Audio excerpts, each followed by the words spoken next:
मराठा आरक्षणावरून गेल्या काही दिवसांमध्ये राज्यामधलं वातावरण चांगलंच तापलंय। त्यामध्ये हिवाळी अधिवेशन सुद्धा सुरू होतंय।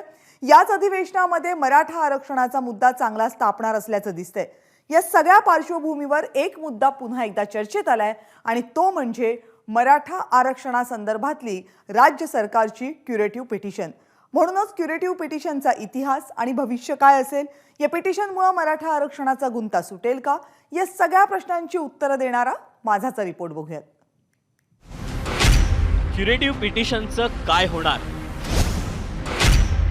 अधिवेशनाच्या तोंडावर सरकार अडचणीत येणार का? याचिकाकर्त्यांना कोर्ट नोटीस देणार का?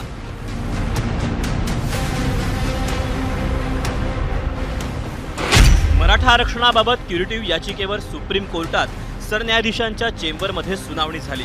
या सुनावणीचा निकाल येणं बाकी आहे। या निकालानंतरच अनेक प्रश्नांचं कोडच सुटणार आहे। या निकालाबाबत 3 शक्यता वर्तवल्या जात आहेत। याचिका फेटाळली जाऊ शकते, याचिकाकर्त्यांना नोटीस निघू शकते, सुप्रीम कोर्टात सुनावणी होऊ शकते किंवा पुढील तारीख दिली जाऊ शकते।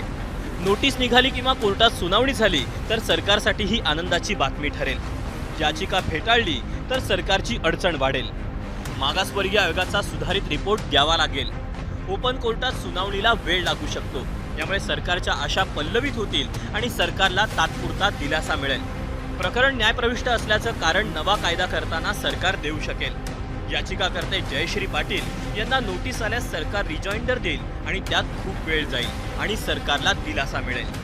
निकाल येस और नो या शब्दात हो, ह्याच्यात एक तर डिसमिस होऊ शकते क्युरेटिव्ह, किंवा त्याच्यात नोटीस इश्यू होऊ शकते, किंवा कोर्ट असंही म्हणू शकते की ह्याचं हिअरिंग आम्ही ओपन कोर्टात घेऊ आणि ते तारीख देऊ शकतात। तर ह्या 3 ऑप्शन्स आहेत। आता कोर्ट काय सगळं निकालात लिहिलं जाईल।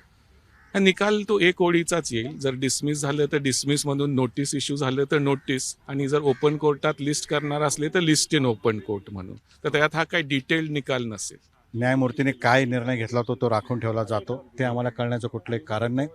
परंतु जी डेली प्रक्रिया सुरू असते, जे रेग्युलर कामकाज असतं ते सुप्रीम कोर्टात सुरू झालं। याचा अर्थ असा लावला जाऊ शकतो की क्युरिटीचा वेळ संपल्यामुळे याच्यावर चर्चा झाली असेल। आता निर्णयाची आम्ही वाट बघतो। या 2 मुद्द्यांच्या आधारावर आरक्षण आम्ही परत मागतोय।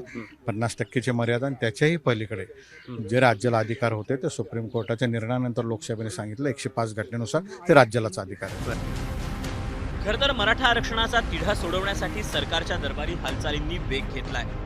आमचं मंत्रिमंडळ, आमचे दोन्ही उपमुख्यमंत्री, आमच्या सगळ्या सरकारची भूमिका आहे आणि मराठा आरक्षण आम्ही ओबीसीची बरोबर बैठक घेतली। त्यांनाही आम्ही सांगितलं की ओबीसीचं जे दिलेलं आरक्षण आहे आपण चिंता करू नका।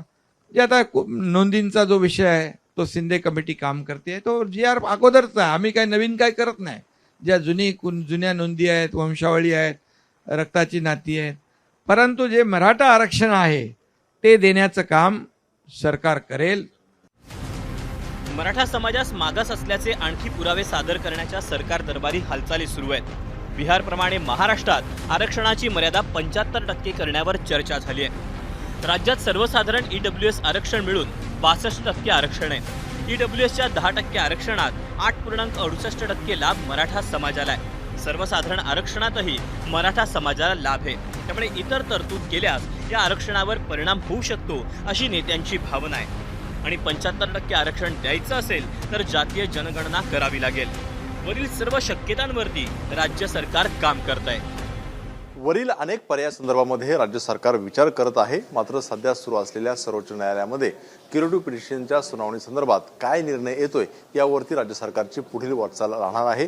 मात्र कुठलाही निर्णय घेत असताना केंद्र सरकारची भूमिका या निर्णयामध्ये अतिशय महत्त्वाची असणार आहे। कॅमेरामन सचिन शिंदे, राजू सोनवणे, ABP माझा, नागपूर। ABP माझा, उघडा डोळे बघा नीट।